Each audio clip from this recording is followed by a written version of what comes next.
I thought I had spent my life protecting nature. I never imagined the forest would show me where people were made to disappear. My name is Dr. Mateo Alvarez, and for 17 years I worked for the National Parks Administration here in Argentina. I was posted all over the country, but most of my time was spent in a place known as the Gran Chaco. El Gran Chaco, or the Chaco Plains as you might call them in English, is an area of semi-arid lowlands spanning several countries here in South America. It is a mix of savannas and thorn scrub, but also subtropical forests, palm groves, and wetlands. And it is home to thousands of unique and rare species of plants and animals. It is an incredibly beautiful place, but since the 1970s, the region has been plagued by illegal logging and forest fires set by cattle ranchers who want more land for their cattle to graze. In my final year of employment, the Gran Chaco lost tens of thousands of hectares of forest. I have seen the heartbreaking effects of human greed with my own two eyes. But I have also seen far, far worse things in the forests of the Gran Chaco. And of all of them, this is the one that haunts me the most. During the late summer of 1991, I was out doing some survey work around 20 miles north of a small town called Puerto Esperanza. After crossing a long and desolate stretch of flat scrubland, I reached a section of forest made up of algarrobo and pink trumpet trees. The algarrobo trees are particular favorites of illegal loggers, so I wanted to make sure this forest had been left untouched by their hands. I spent around an hour walking through the area, making notes and marking the location on my map. Once I was satisfied that the forest was in good condition, I started making my way back toward where I had left my ATV. The Gran Chaco is a very wild place, meaning many of its forests have no well-defined trails or paths to walk on. Even if they did, the nature of my work requires me to travel through areas that are rarely visited. Because of this, I sometimes lose my footing among the many roots and fallen branches. This trip was no different. Most of the time I only stumble when my foot catches on something. On this occasion, though, my foot snagged immediately after I hopped over a thick branch that had fallen among some knee-high grass. I was completely unprepared for the second obstacle and totally off balance. After my foot caught, I was sent tumbling forward into the grass with a very loud crunch. Notice that I described it as a crunch, not a thud, because I did not fall directly onto dirt and grass. Something broke my fall, something hard yet brittle. I did not check what it was at first, because my priority was examining the fresh scrapes on my forearms and elbows. But after I picked myself up, I saw that I had not landed on a pile of fallen branches. I had landed almost directly on a pile of bones. Since jaguars are very active in Gran Chaco, I initially believed the bones must have belonged to a jaguar kill, perhaps a deer or some type of pig. But upon closer inspection, I found they were too large to be a pig of any kind, and too similar to a monkey to be a deer. The forests are home to howler monkeys as well. So when I saw bones that looked remarkably like those of a human hand, I assumed they belonged to a dead monkey. But then I saw the skull, and there was no mistaking it anymore. I had come upon a human skeleton, filthy and covered in moss. And when that realization hit me, a powerful sense of mortal dread washed over me. I pulled myself together and crossed myself before brushing myself off. Unfortunately, this was not the first time I had found a human body hidden in the wilds of Gran Chaco, but it was the first I had found by chance, not during a search, and the first I had seen in such an advanced state of decomposition. I carefully flattened some of the grass around it, and then walked around it in a circle, studying it as I moved. It looked like it had been there a very long time, as if the ground was already beginning to swallow it with dirt and grass. But as I continued walking, I stepped on something else that felt hard beneath my boot. And on closer inspection, I discovered a second skeleton just a few feet away from the first. It is difficult to describe the depth of terror one feels when seeing human remains unless you have experienced it yourself. But to see two sets of human remains in such quick succession made me fear for my life. It made me wonder what could have happened there for two people to lose their lives in nearly the same spot. And the dread I felt only grew stronger when I found the third skeleton, then the fourth, and then the fifth. I soon realized there were human remains stretching for 100 meters in every direction. And every few meters, I saw the empty eye sockets of a skull staring back at me from the undergrowth. And this was no ancient indigenous burial site, as some of the remains still had half-rotted boots or sneakers lying close by. The place was a cemetery without graves, and I feared that whatever fate had claimed these poor souls would soon claim me as well. I left that place as quickly, yet as carefully as I could, not wanting to disturb any more human remains, and then drove straight back to where my group was headquartered, in Puerto Esperanza.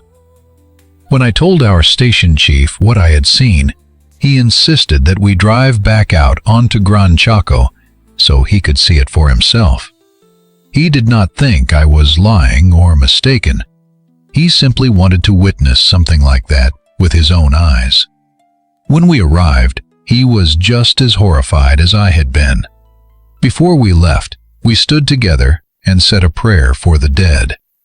After that, it was no longer in our hands, as the federal police stepped in to conduct their investigation. They are Argentina's equivalent of the FBI, and working in coordination with our group from the National Parks Administration, they were able to piece together what had happened to the many lost souls we found. For roughly 10 years during the 1970s and 1980s, the Argentine government collaborated with several other South American countries in an effort known as Operation Condor. Condor was the code name for a set of anti-communist repression tactics these nations employed. Along with jailing activists and assassinating politicians, the Argentine security services began what came to be known as Los Vuelos de la Muerte, or in English, the death flights. During these operations, they would load a dozen prisoners onto an airplane or helicopter, fly them out to the middle of nowhere, and then throw them from the aircraft to make them disappear. Thousands of people were murdered this way, and to this day, many of their bodies have never been recovered. As proud as I am to have helped return many lost souls to their rightful resting places, there are still countless others who remain missing. And while I am grateful to have helped reunite these poor people with their long grieving families, I am haunted by the sight of what became of them. Some nights, I dream that I too am being thrown to my death from the cargo hold of an airplane. The most dangerous person I ever met wasn't a criminal. He was just someone who believed he was right. I used to be a surveyor for a large oil and gas company that will remain unnamed. I suppose I will remain unnamed as well, because the specifics of what I did for a living tend to make certain people very angry. I spent my time traveling across this country, searching for areas of exceptional natural beauty and assessing their potential to be, as one critic put it, pillaged and polluted so wealthy corporate interests could turn a profit. That criticism is not entirely wrong. Oil and gas have made many people very rich. Still, modern oil and gas extraction is far less destructive than it once was. It is not as though the places I recommended were left scorched, scarred, and stripped of all life. The main reason I took the job was because I love being outdoors, and working as a surveyor gave me an enormous amount of time in the field. The last thing I wanted was to see the environment destroyed. But as a society, I understood that we could not simply switch to renewable energy overnight. So I decided to live my dream of making a low six figures by being what was essentially a professional hiker and see if I could do some good from the inside. But just because I was living my dream did not mean it was always smooth sailing. There was one job I took back when I first qualified as a surveyor, It was my third trip ever into the boonies, and it took me to the middle of nowhere in Arizona. I had to drive around 9 miles off-road, then hike another 4 or 5 just to reach my destination. Once I had taken my geophone readings, I turned around and started making my way back to my truck. It was early fall, but those Arizona daytime temperatures were unforgiving. Not as unforgiving as summer, but still enough to make it a sweaty hike, and I had to stop about half a dozen times just to drink water and let some sweat dry. I had not seen another living soul out there all day, but on my third stop, only a couple of miles from my truck, I saw a lone hiker coming down the trail. He looked about the same age as me, maybe a little younger, and he had a California hippie look about him. He had shoulder-length hair, loose-fitting shorts, and a shirt with some kind of Native American design on it, along with hiking shoes that looked like they had seen better days.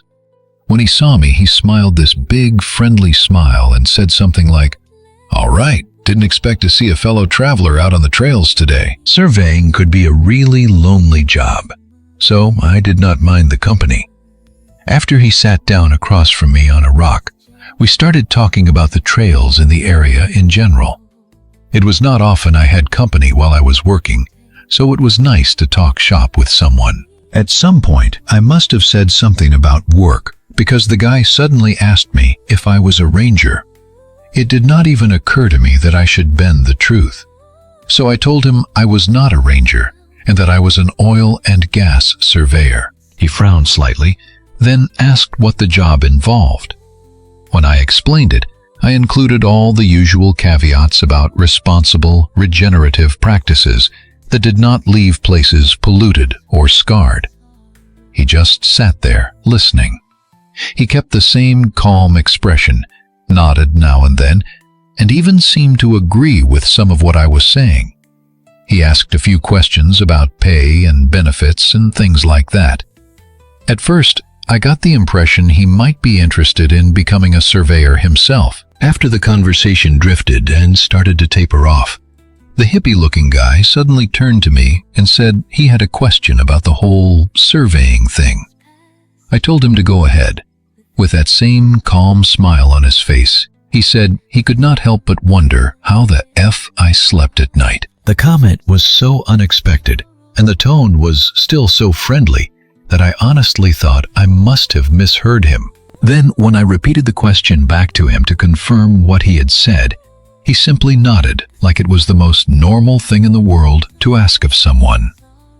I told him I slept just fine, that I worked for an energy company, not some evil megacorp selling missiles or sketchy pharmaceuticals to third-world countries. I knew, and I still know, that energy companies can be incredibly greedy. But my job was all about efficiency. If I did it properly, it would lead to less speculation, less drilling, and less destruction of the environment.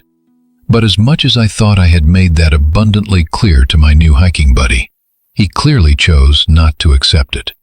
I remember him saying that I claimed to love the outdoors while helping destroy it, and that I somehow slept soundly anyway, followed by a sarcastic game show jab that made his contempt obvious. I realized I had lost the guy completely, if I ever really had him at all. I told him that if he had a problem with what I did, that was his business, not mine. But if he truly felt that strongly, it was probably best if we changed the subject or simply stopped hiking together. I assumed he would want to get away from me, considering how disgusted he seemed by what I did. But he did not. He stayed right there and kept pressing me about how I was able to live with myself, knowing I was contributing to the destruction of the entire planet. My patience was wearing thin, so I decided the best option was to walk in the opposite direction from where we had been headed for a while. It meant adding time to my hike, but by then, I did not care. I wanted this guy away from me. Yet he seemed perfectly content to follow me up the trail while continuing to casually insult me. Eventually, I lost my temper completely and told him I would either walk away or things were going to turn physical. He raised his hands to show there was no need for a fight, and said that he could tell he had gotten under my skin, and that he would be on his way. He walked down the trail until he disappeared from sight, while I sat on a rock trying to breathe my anger away. I gave it around 10 to 15 minutes, enough time to make sure we would not run into each other again. Then I got back on the trail. I do not think I had gone more than a mile when I heard him call out to me from off the trail to my side. I looked over and saw that hippie guy stepping out of the woods with a pistol in his hand. That was when I raised my hands to show I did not want any trouble. He was no longer interested in anything I had to say and kept the gun trained on me as he stepped onto the trail. He said I did not seem so tough anymore. He ordered me to get on my knees. When I told him I would not, he pressed the gun against my head and said I could either do what he wanted or he would kill me right there. I honestly believed he was going to kill me no matter what I did.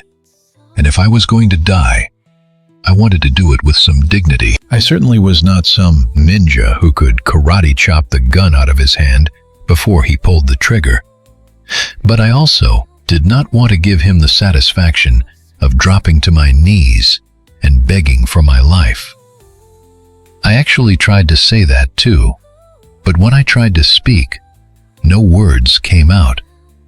It felt like no matter what I did, no matter what I said, he was going to pull the trigger and everything would just cut to black. So instead of doing anything, I guess I just sort of shut down. And when I started to shake, he made fun of me for being scared, and then went into some long speech about how what he was doing, putting a gun to my head, was essentially the same as what I was doing to the entire planet. He could not understand how I was able to sleep at night, but he figured he would sleep like a baby if he blew my brains out, because it would mean one less parasite draining the life from Earth. I am not going to pretend that I was not terrified. I was more frightened out there than I had ever been in my entire life. But he was saying all this stuff I had heard 100 times before. So there was this strange, surreal moment where I found myself thinking that I could not believe this was the last thing I would ever hear. The only time I felt close to tears or showed any emotion that was not hate or anger was when I thought about my mom and how she would wonder what had happened to me if search and rescue never found my body. Thankfully, I did not have to dwell on that for long, because before those thoughts could break me down completely, the guy pulled the trigger. It did not shoot me. He moved the gun to the side at the last second and fired a shot right next to my ear. I did not actually realize that I had not been shot. It was almost like the explosion in my left ear and the deafness that followed made me believe I'd been hit in the head. So I just collapsed to the ground, clutching the side of my head. And the last thing I vaguely heard in my good ear before the guy finally disappeared was the muffled sound of him telling me to quit my job. I honestly thought I was a dead man because the shot caused blood to come out of my ear and my entire head was throbbing. I believed I had been hit and that I only had seconds to live before I collapsed and bled out from a gunshot to the head. But after lying there and waiting for everything to fade, I slowly realized that I was okay, or at least that I was not going to die. I managed to make it back to my truck, drove to a hospital to have my ear checked, and then filed a police report as soon as I could.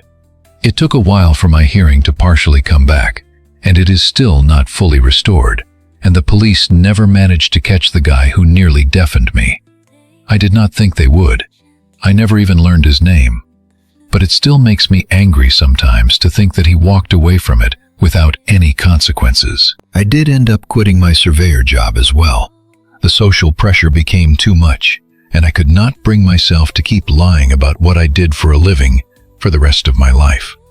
Now, I will not bore you with what I had to do back then, but let us just say it was nothing a person should ever threaten to kill someone over, simply because it fell on the wrong side of their politics.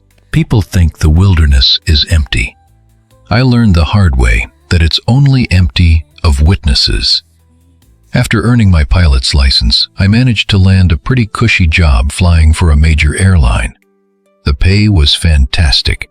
The hours were not too bad, and my girlfriend thought I looked great in my fitted uniform and aviator shades. People thought I was living the dream, but the truth was, I hated it. I hated the structure, how polished yet ultimately phony everything about the airline felt, and I hated paying a ton of money to rent a home I barely ever visited. So one day, I shocked everyone by quitting. I did not quit with nothing lined up. I had found another job before handing in my 3 months' notice. The new job just happened to involve moving up to Alaska to work as a backcountry pilot. My girlfriend thought I was crazy, and after a big fight, we broke up not long after. Then, about a month later, after selling off or giving away nearly half of everything I owned, I flew up to Alaska and out to the small airfield I would be working from. I stayed in a cabin just a short walk from the airfield, a place so run down that on my first night there, I wondered if I had made a mistake. But after a trip into Fairbanks to pick up groceries and supplies for home repairs, the cabin started to feel more like home, and I remembered why the whole idea had seemed right in the first place. It was peaceful. I could set my own schedule, and some of my passengers turned out to be incredibly interesting people. There was something about living wild that felt good for my soul. Do not worry, I am not about to get poetic about it. Life was good, but that did not mean there was no turbulence along the way. I ran into trouble in the air more than once. I had encounters with wildlife that looked at me like I was food, and I saw one or two things from above that I have never been able to fully explain.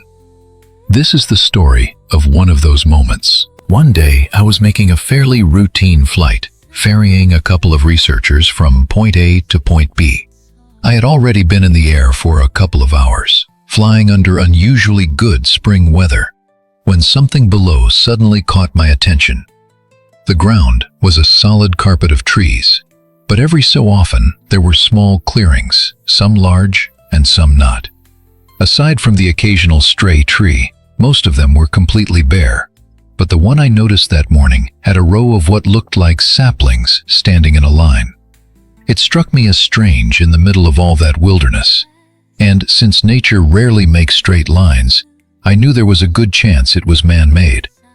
But as I got closer and passed the clearing with it on my left, I looked out the window and saw they were not saplings at all, but crosses. I banked left, turning so I could pass over the clearing a second time at a lower altitude.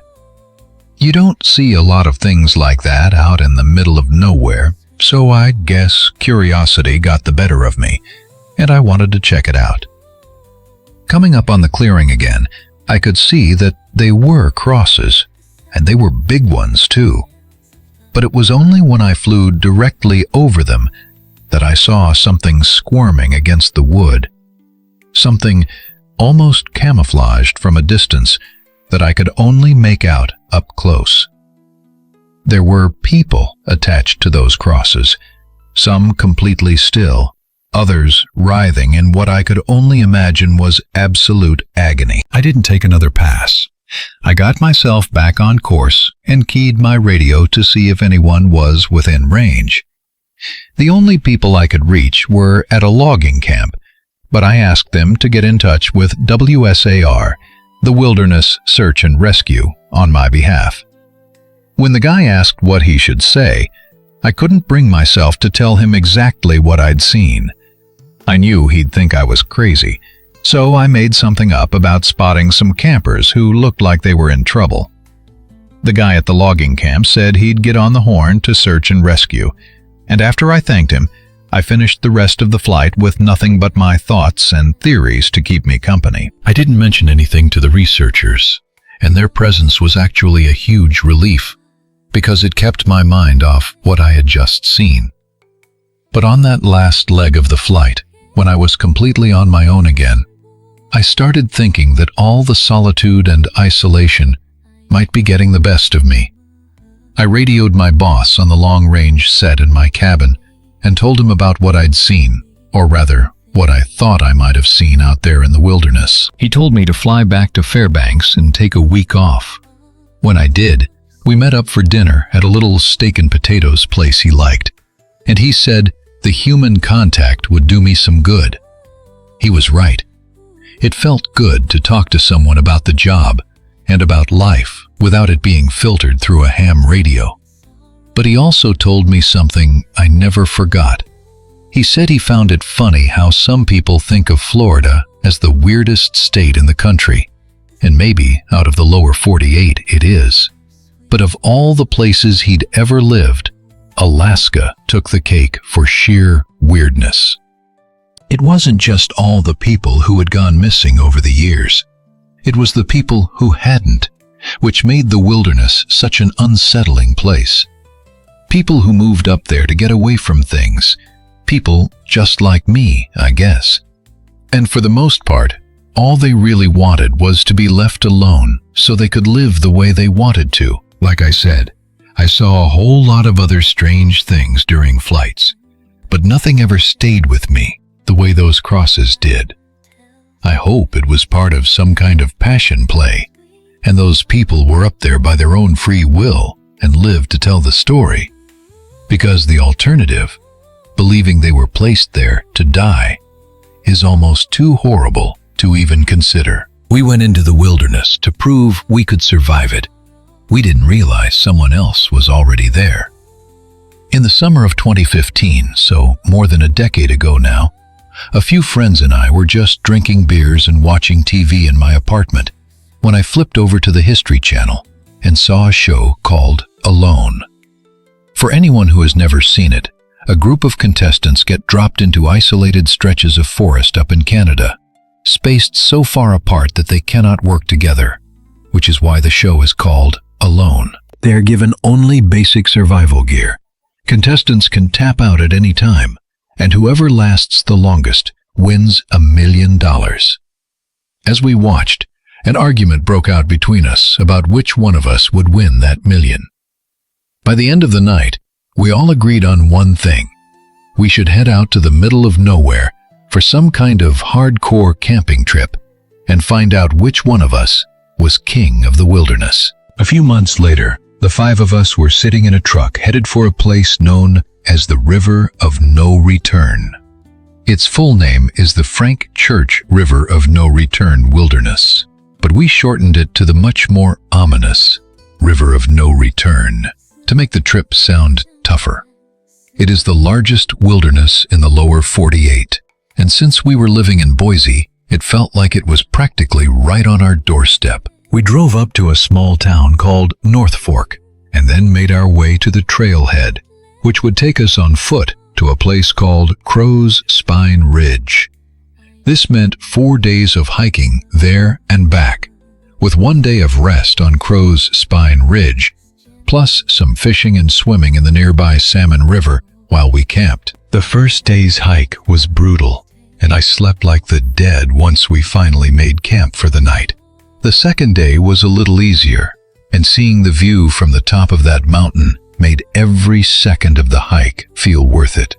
We made camp again, grabbed our towels, and headed down the mountain for the fishing and swimming I mentioned earlier. It was probably the most fun I had had in a long time. It felt epic, for lack of a better word, like we were making real memories, especially when our buddy Mark caught a couple of fish with a collapsible pole he had brought along. They were not big, but knowing we were about to eat something we had actually caught made the whole experience feel even more special. With a few hours of daylight left, we headed back up the mountain feeling refreshed, then got to work building a fire so we could cook the fish. The first thing our buddy Trevor did when he got back to camp was crawl into his tent to grab something. He came back out a second later and said, very sarcastically, "Ha ha, very funny," then asked which one of us took his backpack. We told him we had no idea what he was talking about. Trevor told us to cut the crap and give his backpack back before he started getting mad. Again, all 4 of us said we had zero clue what he meant, and that if we were going to prank him, we would come up with something better than hiding his stuff. Trevor paused, But he did not calm down. After a little more discussion, we all came to a pretty disturbing conclusion. Someone had been walking around our camp while we were down by the river, and they chose to steal Trevor's backpack along with everything inside it. We were completely creeped out, wondering who this thief was and whether they had been watching us. We also wondered if they were dangerous. But the strongest feeling in that moment, especially for Trevor, was anger. All he had left were his phone, his gun, his tent, and a few other items that had not been in his bag. What he lost added up to hundreds of dollars in clothes and hiking gear, so he was furious. After pacing back and forth for a while, muttering to himself and asking why this happened, something seemed to snap in Trevor. He suddenly said he was going to go look for the person who stole his stuff. That split the group almost straight down the middle. Trevor and another guy, Ethan, wanted to track the thief down, but me, Mark, and our other friend Nolan thought it was a terrible idea. We were angry about the theft too, but turning our hiking trip into a manhunt was not the answer. Mark suggested moving our camp before settling in for the night, but Trevor flat out refused. We also could not talk him out of going after the thief. Things got tense, with Trevor calling us a bunch of pansies, and then he and Ethan stormed off to search for whoever took the backpack. I remember Mark saying it was fine, that they would not find anyone and would cool off by the time they came back. He was right. Trevor returned about half an hour later, much calmer but clearly crushed. I could not blame him. We all felt the same way. We knew our survival trip had basically been ruined by some creepy thief. The whole point was to get away from people, and realizing we were not as alone as we thought felt awful. The next morning marked the start of the third day, one we had planned to spend relaxing by the river and preparing for the hike back. We tried to make the best of it, but instead of enjoying the wilderness in peace, we could not even leave our camp unattended. Mark said that he didn't want to do any more fishing, especially if it meant being alone down there by the river. He also said that we should probably gather a lot more firewood to keep the campfire burning throughout the night. If we weren't going to move camp, it was probably a good idea to take turns keeping watch throughout the night. I said that he seemed to think the situation was bad enough that we needed to post a sentry, like we were at war or something. He said he didn't like how quiet it was when we went out to gather firewood. He said the thief might still be out there, and that it was better to be safe than sorry. That was when it really hit me how much trouble we were in. Mark wasn't a nervous person, and since he used to go fishing a lot with his dad, he was easily the most experienced of the five of us when it came to being outdoors. So hearing him say something like that just hit different. We each had a pistol with us, so it wasn't like we felt completely defenseless. But that night, as we stayed up late, shining flashlights out into the darkness, it was the most creeped out I'd felt in a long, long time. It was only made worse by the fact that Trevor actually wanted a confrontation. We each got a couple of hours of sleep, taking turns and keeping the watches we had agreed to. And when sunrise came and everyone was on their feet, we agreed to get back on the trails as soon as possible. We still had one more night to spend in that river of no return. And since the situation hadn't taken a turn for the worse, we thought it would probably be best to make camp early so we could rest before facing another all-nighter. The hike to that final camp was very tiring but uneventful. We were still angry, Trevor especially. But after we set up camp in the late afternoon, the mood seemed to lighten a little. We all agreed that whoever stole from us was probably long gone with Trevor's stuff, and that the chances of seeing them again were probably non-existent. But on that count, we were proven majorly wrong. Maybe an hour or two before sunset, our friend Nolan walked off to take a dump. He took his gun with him because there was still that thought that we weren't alone out there, sitting in the back of our minds. We never imagined there would be an issue with him walking off to take a bathroom break. Not until a couple of minutes after he left, when we suddenly heard him scream. And when I say scream, it was more like he shouted a curse at the top of his lungs, which sent all of us running in his direction. He met us halfway, looking scared out of his mind, and told us he had just seen someone watching him through the trees. Nolan said that for privacy, he walked until he couldn't see us anymore. And then, before dropping his pants, he looked around in every direction to make sure the coast was clear. And that's when he spotted him. Nolan said the guy was almost a full football field away, just some kind of figure standing in the distance. But he was easy to spot because his entire face looked like it had been painted bright white. He said he didn't stop to see what the guy was wearing or whether he was holding anything. He just bolted the second he saw him. But we all agreed that was probably the one who'd stolen Trevor's backpack. I thought Trevor was about to take off through the woods to find that guy. But I guess hearing about the bright white face knocked some of the pep out of him. And it took some of the pep out of me, too, especially when we all asked Nolan if he was sure about the white painted face, or if he was messing with us.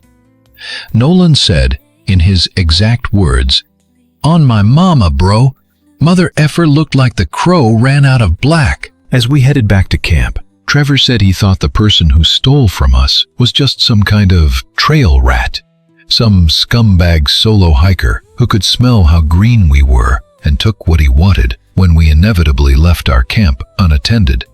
But thinking that he was out there putting white makeup on before stalking us through the woods for who knows how many miles completely changed things for everyone. Like I said, we were armed, but we had no idea to what extent our pale-faced friend might be armed. We also didn't know if he was alone, or if there was a whole group of freaks with painted faces out there, and we'd only spotted one of them. That's when we decided to change our schedule. Instead of sitting there all night with our campfire glowing like a beacon, we decided to hike through the night so we could reach the trailhead and Mark's truck by morning. We packed up camp again with the daylight fading fast. After maybe half an hour, it was fully dark, and we were walking by flashlight. To say we were on edge would be an understatement. Mark later said he was more afraid of us accidentally shooting each other than anything our pale-faced follower might have planned. Everyone kept doing slow little turns, checking to make sure no one was shadowing us. And just the thought of my flashlight catching that pale face between the trees sent chills through me as we walked. We walked like that for hours, mostly in total silence, until it was suddenly broken by our friend Ethan, who said in a low, shaken voice, "Dude, what the F?"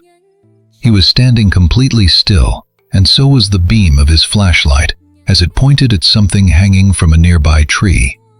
It was Trevor's backpack, the straps dangling from two branches that looked like they'd been cut short. But what really grabbed our attention was the fact that it had been shot full of arrows. Now we gathered around it, our flashlights all converging on that one spot, and no one spoke for a while, until I distinctly remember Nolan saying that this could not be happening right now. Trevor reached up to take his bag down, and Ethan said something about preserving evidence for the cops or whatever. And then Nolan said that he did not know what the cops were going to do. I remember agreeing with him. Whoever was following us, you only saw him when he wanted you to see him. Or at least that is how it felt. And the cops were not going to mount some Bin Laden-style hunt for this pale face when all he did was ruin a backpack. Trevor ended up taking one of the arrows to the cops, thinking that the numbers and letters on it were some kind of serial number, but they turned out to be spec numbers that denoted nothing but the model of the arrow. On top of that, the kind he brought in were some of the most commonly sold sporting goods arrows in America, so they literally could have come from anywhere. We did not see anything else on the way back to the trailhead, but we did not need to. We were done pretending we were on the same level as that guy, whoever he was. Because if it had come to some kind of confrontation, like Trevor initially wanted, I have a pretty good feeling it was us that would have come off worse. I thought the ride back might be a quiet one, but it was not. And the whole way we just talked about what happened. I guess we all kind of had different takes on it, especially when it came to how dangerous the guy actually was, and what would have happened if he wanted to fight instead of just trying to spook us. But the one thing we agreed on was that for our next trip, we were staying the hell away from the river of no return. I thought the greatest danger on a cattle drive would be the horses. I was wrong. So almost 15 years ago now, before my husband and I settled down and started a family, I went on a horse drive up in Montana. I had always been something of a horse girl growing up, so it had always been a dream of mine to do something like that. So in the spring of 2009, I booked a guest spot on a cattle drive organized by a ranch up in southern Montana. I flew out to Billings and was picked up at the airport with several other guest riders. Some of them came from as far away as Europe, and since the drive out to the ranch was just over 2 hours, we had plenty of time to get to know each other on the way. The ranch cook fed us dinner when we arrived. Then, as we ate, our guide explained what we would be doing for the next 5 days. We would head out on a few warm-up rides to get us used to working as a team, and then we talked to some of the wranglers about what it is like to live out there and do the job they do.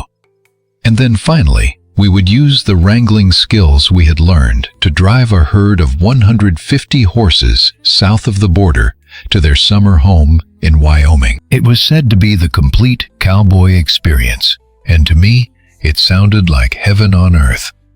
But if the beginning was heaven, then the end might as well have been hell. After that first night on the ranch, we woke up very early for breakfast, and then went down to the stables to meet our horses for the week.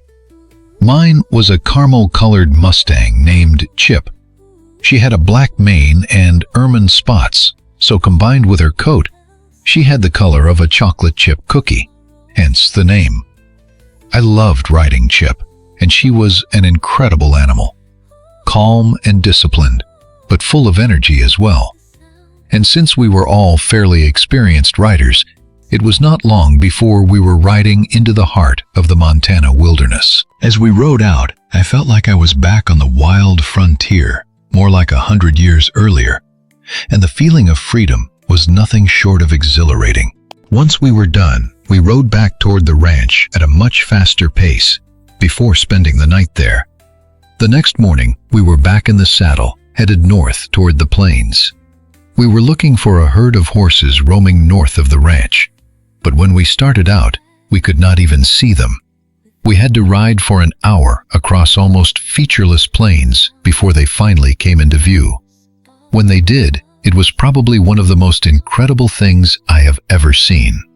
More than 150 pure mountain mustangs were spread out across the horizon, with coats ranging from bay to red to palomino. They were the descendants of Spanish horses that escaped New Mexico in the 1600s. A piece of living history right there in front of me, and it was our job to wrangle them back toward the ranch. That first drive was probably the hardest ride of my whole life. The wranglers did not mess around. They talked to us the same way they talked to each other, which, for an adopted city girl like me, was not something I was used to. Every other word was a curse word. They rode like they were angry at the herd. If you slipped out of position and did not do what you needed to do, they made sure you knew it. When the ranch finally came into view, we stopped for lunch and to talk about how we did. We drove the horses some more in the afternoon. Then, as the sun started to set, we rode back to the ranch for some well-deserved dinner.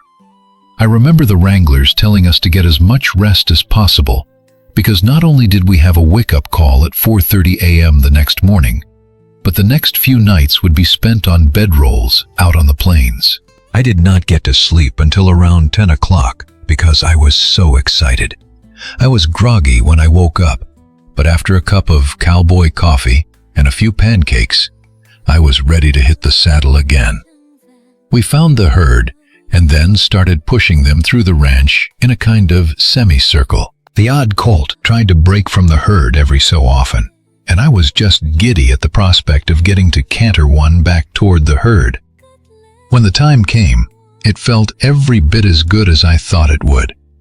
And then we kept driving all day long until it came time to camp. We set up a high line for the horses, basically a kind of clothesline that you can tie them to. And then we set up our tents in a rough circle around the spot where we built our campfire. We ate some basic campfire food, talked about the day's ride, and then, as night began to fall, people headed for their tents as the day's exhaustion began to set in. I was exhausted too, but I couldn't sleep. Looking up at the night sky, hearing the horses snorting behind us, and the fire crackling in front of us, I just didn't want it to end. So I stayed up with one of the wranglers, who also couldn't sleep. I can remember exactly what we were talking about. Flavors of beef jerky, when something flew over my head and landed a few feet short of the campfire. I screamed, which woke people up and brought them out of their tents. Then, as we crowded around to see what it was, I remember a chill coming over the camp. It was the back half of a jackrabbit, torn clean through the middle. A bloody set of legs and tail lay near the campfire. One of the wranglers said it might have been a bird of some kind that had accidentally dropped its nighttime meal while flying over the camp. But the other night owl wrangler and I knew otherwise. It came in on an arc, not like it had fallen. It was almost as if it had been thrown. The wranglers told us to stay put, then immediately fanned out on horseback to make sure the area was clear.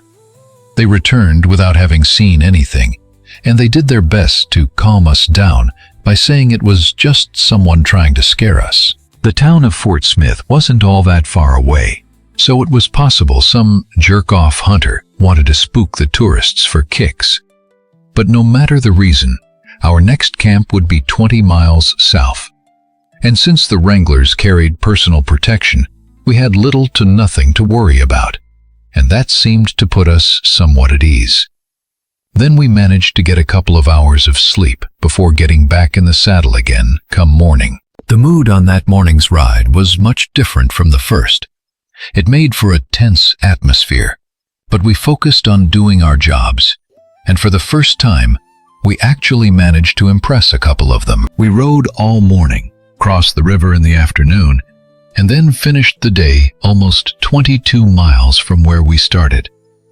Over dinner, the German guy with us made a remark to one of the riders about whether we would find the other half of that rabbit that night. He laughed at the idea, and the German guy joined him, because while it was technically possible that someone could have tracked and followed us while we were driving 150 horses, it was unlikely anyone was that dedicated to harassing us. Unlikely, but not impossible, as we soon discovered.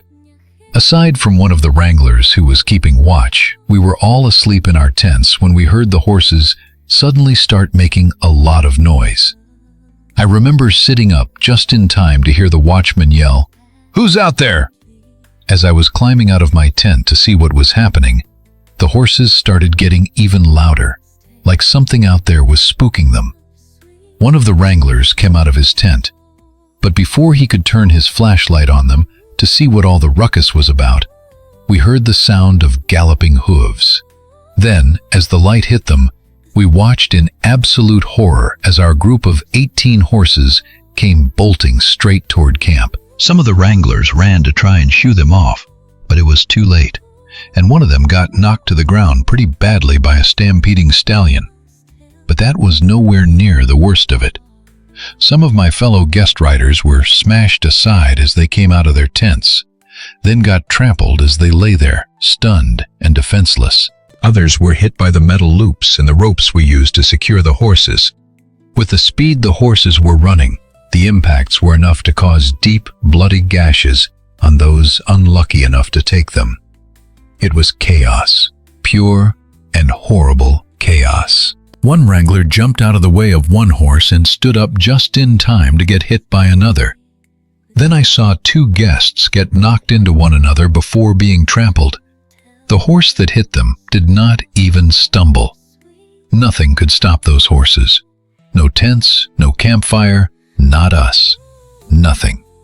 Seeing those gentle beasts suddenly so maddened that they had become a danger to us was a reminder of how terrifying nature can be. Even the sides we had thought were gentler. When it was over and the last horse disappeared into the dark, all you could hear were the groans of the injured. I had managed to avoid the worst of it, but my tent and all my belongings had been completely trampled. Yet none of that mattered in the moment. All that mattered was seeing to the people who had been hurt. I remember the German guy, Lucas, the one who had asked about the other half of the rabbit. He had been trampled after getting knocked down. By the looks of things, he had several broken ribs, and a few of his teeth had been knocked out. There were a couple of broken wrists, a dislocated shoulder, many sprains, and a few bumped heads. But Lucas, the German, got the worst of it. The others needed medical attention, but Lucas ended up needing a helicopter to get him out of there safely. The rest of us waited for several 4x4s to arrive and take us back to the ranch, where those with less serious injuries were then driven to the nearest hospital. I couldn't believe I was able to walk away without being hurt. I wasn't the only one, but I thank God that I wasn't among the poor folks who were caught in the middle of that stampede. The last 2 days on the ranch were spent either riding or helping with the livestock, and they offered everyone either a full refund or an open invitation to return and take part in another horse drive completely free of charge. I chose the second offer, hoping I'd get the chance to go back one day. And all these years later, I'm still waiting for that opportunity to come. But this time, when I return to Montana, I won't be carrying the naive belief that it's some storybook cowboy paradise. It's a wild place, a place some people call home. And some of those people do not like outsiders.